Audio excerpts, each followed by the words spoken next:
عايزه تكبري البيزنس بتاعك، ده اكتر سؤال، هو مش اكتر سؤال بس ممكن يكون واحد من الاسئله، يعني سؤال اكيد مهم عندك انت عايزه تكبري البيزنس بتاعك. في الفيديو النهارده هتكلم معاكي ازاي تعملي سكيلينج للبيزنس بتاعك، وايه الستبس اللي انت محتاجه تاخديها اصلا قبل ما تيجي تكبري البيزنس بتاعك، عشان لما تكبري الدنيا ما تنفجرش منك وكل حاجه تقع، عشان دي غلطه انا عملتها.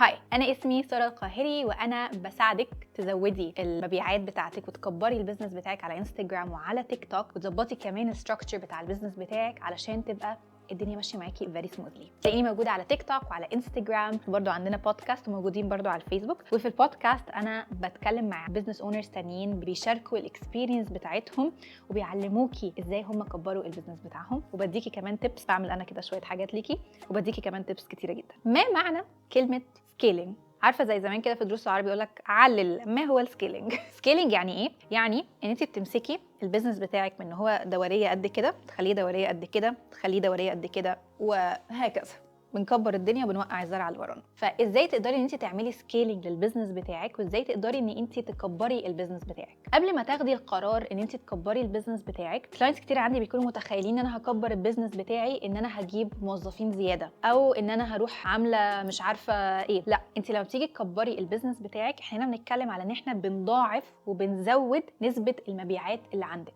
لما بنتكلم ان احنا بنزود نسبه المبيعات اللي عندك، ده طبعا بيتطلب منك ان انت بتزودي البرودكشن، التصنيع، ان انت عندك منتجات اكتر تبيعيها. ده بيتطلب ان انت بتزودي طبعا تسويق. ده بيتطلب برضو ان انت بتزودي الاوبريشنز. فمثلا انت لو عندك شخص واحد بيطلع الاوردرز، هل الشخص الواحد ده هيقدر ان هو يطلع 50 ل 100 اوردر مثلا في اليوم ولا لا؟ فهو دوت الديفينيشن او المعنى بتاع كلمه سكيلينج البيزنس بتاعك. قبل ما تاخدي القرار ان انت تبقي مستعده ان انت تكبري وتعملي سكيلينج للبيزنس بتاعك، لازم تبقي تسالي نفسك اصلا هل انت جاهزه ولا لا. طيب يعني ايه ان انت تبقي عندك بيس ان انت تعملي سكيلينج للبيزنس بتاعك؟ اول حاجه لازم تكوني باصه عليها بشكل كويس جدا جدا جدا هي الستراكشر والبيز، الاساس بتاع البيزنس بتاعك. هل انت عندك سيستم صح تاخدي من خلال الاوردرز صح؟ مش عارفه ايه اللي بيطلع غلط، الحاجات الغلطات اللي عندك اللي بتحصل، اوردرز اللي بتطلع غلط، نسبه الادرس اللي بيطلع غلط ده بنسبه قد ايه؟ هل انت شركه الشحن اللي انت بتتعاملي معاها خلاص مفيش اي مشاكل وكله بيرفكت، مفيش تاخير،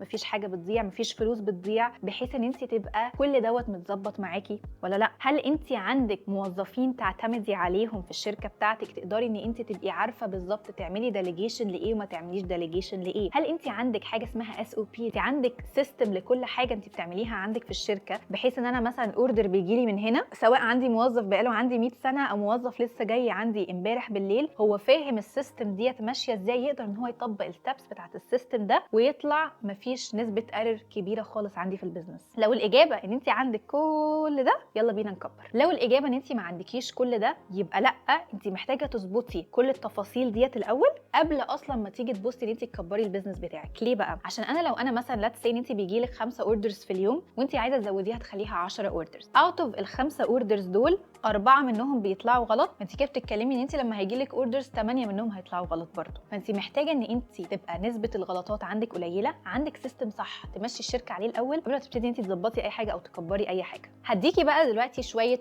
تيبس اند تريكس تظبطي بيها البيز بتاعك، وبعدها هقول لك ايه هي الستبس اللي انت محتاجه تمشي فيها بعد لما تظبطي البيز ده عشان تكبري البيزنس بتاعك. زي ما قلنا، اول حاجه احنا محتاجين يكون عندنا سيستم كويس للبيزنس بتاعنا. كلمه سيستم هنا معناها ان انت تبقي حاطه ستبس لنفسك. يعني مثلا انا العميل بيخش على الويب سايت يعمل الاوردر ده بيروح مبعوت للوير هاوس او شركه الشحن، وشركه الشحن بتجيلي انا البيت تاخد مني الاوردر. ليتس سي ان دوت اللي انت بتعمليه. مثلا تحتاجي ان انت هتعملي اوتوميشن، يعني البروسيس ما تكونش معتمده عليكي انت كبزنس اونر. هتعملي لنفسك ويب سايت، الويب سايت دوت هتربطيه بشركه الشحن وهتربطيه كمان بالوير هاوس لو انت عندك وير هاوس، وهكذا. هتبتدي تظبطي ده بالراحه بالراحه بالراحه الاول. من هنا عندك ده مظبوط، ده اللي بيطلع للكاستمر، هترجعي بقى ورا، هل انا بصنع فين؟ الشخص اللي انا بصنع عنه هل هو بيتاخر عليا ولا لا؟ المصنع ده بيتاخر عليا ولا لا؟ لو انت بتصنعي في ورك شوب، الورك شوب دوت يقدر ان هو يتحمل ان هو ياخد كام اوردر في اليوم، وبياخد وقت قد ايه عشان يطلع لي الاوردرز، وهل انا محتاجه ان انا اراجع عليه في كل تفصيله بيعملها، ولا انا واثقه في الوير هاوس دوت ان هو يظبط لي الدنيا. بيست على الحاجات دي اقدر ان انا اقول لك يلا بينا تمام، احنا كده ماشيين زي الفل، خلاص كل دوت متظبط. لما هتيجي تكبري هيبقى انت لما تكبري المشاكل عندك هتكون اقل، فالضغط النفسي عليكي مش هيبقى كبير، فتقدري انت تكبري بشكل مريح. طيب لو انت مثلا الوير هاوس بتاعك الكاباسيتي بتاعته 10 اوردرز في اليوم وانت بتصنعي عنده 5، دوري على واحد تاني يكون معاكي باك اب، عشان انت مش عارفه هو فعلا يقدر يطلع لك ال10 ديت ولا لا. لو انت الورك شوب بتصنعي عنده مثلا الكاباسيتي بتاعته ان هو الكواليتي مش احسن حاجه، هدور على باك اب الاول يكون معاكي 3 باك ابس للتصنيع عشان تقدري انت تشتغلي. من هنا ننطلق بقى على السيستم اللي عندنا انترنال. انت دلوقتي اول حاجه هتعملي لها ديليجيشن المودريشن، الشخص اللي بيرد على الرسائل بتاعه الناس. لازم تبقي عارفه وتبقي عامله سيستم للشخص اللي بيعمل مودريشن ده ازاي يرد، يبقى معمول له سيستم. انت مش محتاجه ان انت تكوني موجوده عشان الشخص دوت يرد على المسجز. وانا الكورس بتاع المودريشن اللي انا عاملاه لك هحط لك تحت اللينك في البايو، تقدري ان انت تعملي كده، بتاخدي الكورس بتعملي نفسك سيستم للمودريشن، الشخص ده بياخد الكلام ده وبيطبقه وانت خلاص مش موجوده. تبتدي انت تشيلي ايدك من الحاجات اللي مش مهمه، وبالراحه بالراحه بتبتدي ان انت تقومي. طيب ظبطنا الستراكشر ده، ازاي بقى نكبر البيزنس؟ عندك 3 حاجات في البيزنس بتاعك هي اللي انت بتشتغلي عليها عشان تكبري البيزنس. اول حاجه الفلوس، تاني حاجه الناس الموظفين، تالت حاجه النولج والمعلومات اللي عندك كبزنس اونر. 3 حاجات دي لما تيجي تكبري البيزنس لازم تكون عندك. اول حاجه الفلوس. انت دلوقتي الفلوس ممكن تكون اللي بيحصل ان انت البيزنس بتاعك بيكبر، عامله البرايسنج بتاعك خطير فبيدخلك دخل كويس، تقدري ان انت تو انفست بعدها في البيزنس بتاعك، فدوت كده انت معاكي خلاص الكابيتال اللي انت محتاجاه. لو انت حاسه ان انت محتاجه ان انت تكبري بشكل سريع، تجيبي سيستمز، تجيبي وير هاوس، تعملي مش حاسه ان انت معاكي الفلوس، تقدري ان انت ساعتها تدوري على انفسترز. انت عندك انواع مختلفه من الانفسترز. في انفسترز بيعملوا انفستمنت بري ريف، اللي هو قبل ما اصلا انت تخشي البيزنس فلوس، هم بيخشوا وبيدوكي فلوس وبياخدوا نسبه من البيزنس بتاعك. ما ينفعش ان انت تدي الانفسترز اكتر من 20% من الاكويتي، من نسبه الاسهم بتاعه الشركه بتاعتك. ليه؟ عشان انت بروبلي قدام هتحتاجي تدي اكتر، وكمان انت عايزه انت تبقي انت ريلاتيفلي فول كنترول في البيزنس بتاعك. ثالث حاجه، لو انت حاسه ان انت مش معاكي فلوس، تظبطي البرايسنج بتاعك. تقريبا 90% من الوقت لما الكلاينتس بتوعي بيقولوا لي احنا مش حاسين احنا معانا فلوس ان احنا نكبر والبيزنس بيكون ماشي كويس، تبقى مشكله في التسعيره بتاعتك وفي البرايسنج بتاعك. وانا عندي كورس بتاع البرايسنج ولسه الاوفر اللي ماشي على الكورس دوت موجود، هتلاقيه تحت عندي على الويب سايت بتاعي. فتظبطي البرايسنج بتاعك يدخل البيزنس بتاعك دخل،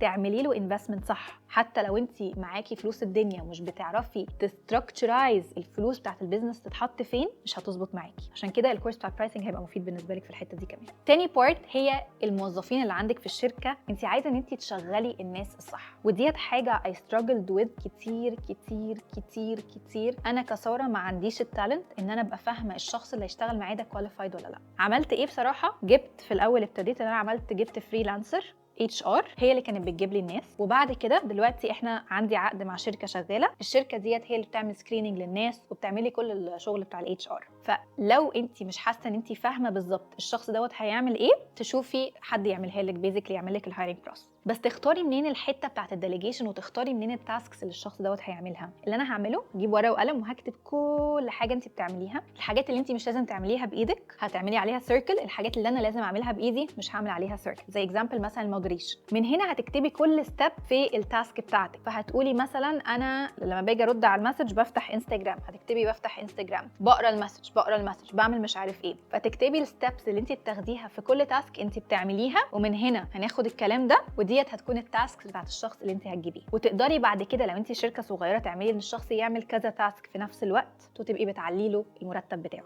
ثالث غلطه انا بشوفها وديت انا وقعت فيها، ان انت البيزنس بتاعك يكون بيكبر بسرعه بسرعه بسرعه وانت مش لاحقه تكبري معاه، فتلاقي في الاخر ان انت وقعتي والبيزنس وقع وكل حاجه وقعت على دماغك. تبقى احلى لحظات حياتك لما بيحصل كده. طيب في كيس زي دي المفروض تعملي ايه؟ ستيب نمبر 1، انا باي ذا واي حاجه كده سايد نوت، انا قفلت الايجنسي بتاعتي مرتين عشان الغلطه دي، فثالث مره اتربيت واتعلمت. عملنا ايه بقى المره دي؟ ستيب نمبر 1، مش بناخد كلاينتس زياده، وما تاخديش اوردر زياده عن طاقتك اللي هي الحاليه لحد ما تكوني حاسه ان انت فاهمه ازاي هتزودي الدنيا. تاني حاجه، حتى لو انت فاكره ان انت فاهمه، انت مش فاهمه، فانت بتجيبي حد يساعدك عنده اكسبيرينس اكتر منك. فتشتغلي مع كوتشز، تاخدي كورسز تساعدك ان انت تبقي فاهمه بالظبط ايه الحاجه اللي انت هتعمليها. لو هتختاري كوتش تشتغلي معاه او هتاخدي كورس، الشخص اللي بيديك الكورس ده لازم يكون عمل ليكي ولغيرك وساعدك في البارت دي بالذات، عشان تبقي متاكده ان التاسك ديت اللي انت محتاجه مساعده فيها هتتعمل بشكل صح. بعد كده تروحي ثيرابيست، عشان دي حاجه مهمه جدا عشان اعصابك هتبقى بايظه. بعد كده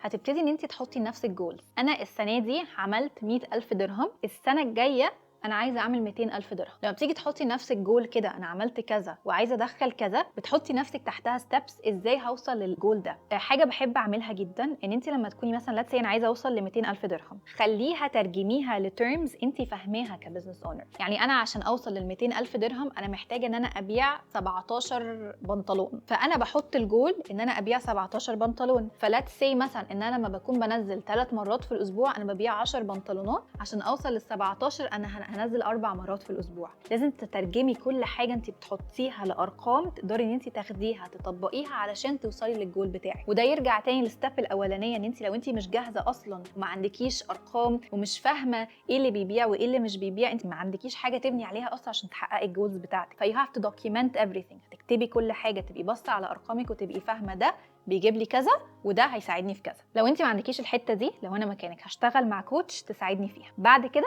نخش على طول. لو انت حاطه لنفسك جول ان انت محتاجه ان انت توصلي مثلا ل 200,000 درهم وانت كنت بتعملي 100، لازم تبقي فاهمه ان انت الكوست هيغلى عليكي، الكوست اللي انت بتدفعيه في البيزنس بتاعك بيعلى. فلو كنت بتدفعي درهم واحد في التسويق، انت دلوقتي هتدفعي 2 درهم. لو كنت بتعملي فوتوشوت واحده دلوقتي هتعملي 2 فوتوشوت، وهكذا. فلازم تبقي فاهمه ان انت كمان لما بيحصل السكيلينج الكوست اللي بيبقى على البيزنس بيزيد. فهل انت نفسيا مستعده تاخدي ستيب زي ديت ولا لا؟ دي حاجه برضه لازم تساليها لنفسك كويس. overall I would say ان انت تكبري البيزنس بتاعك ديت اسهل حاجه في الدنيا. اصعب حاجه في الدنيا ايه؟ ان انت تخليه لسه موجود عايش وهو كبير. فماي ريكومنديشن، حطي البيز بتاعك صح، اشتغلي مع كوتشز، علمي نفسك كويس، وخدي الموضوع بالراحه. مفيش حد بيجري وراكي، وانا بقول الكلام دوت لنفسي دلوقتي، مفيش حد بيجري ورايا. انا ممكن اكبر البيزنس بتاعي بالراحه واخد الموضوع ستيب باي ستيب عشان اوصل لليفل اللي انا عايزاه من غير ما انا اتعب نفسيا. حاجه تانية كمان اتعلمتها من واحده اسمها دكتور حنان الباشا، she is absolutely amazing. كنت قاعده بتكلم معاها، هي بزنس كوتش وهيلث كوتش، بتساعدك انت تاخدي بالك من your mental health وانت عندك البيزنس بتاعك كمان، وبتساعدك تظبطي السيستم بتاع البيزنس بتاعك. كانت بتتكلم معايا، فكانت قالت لي انت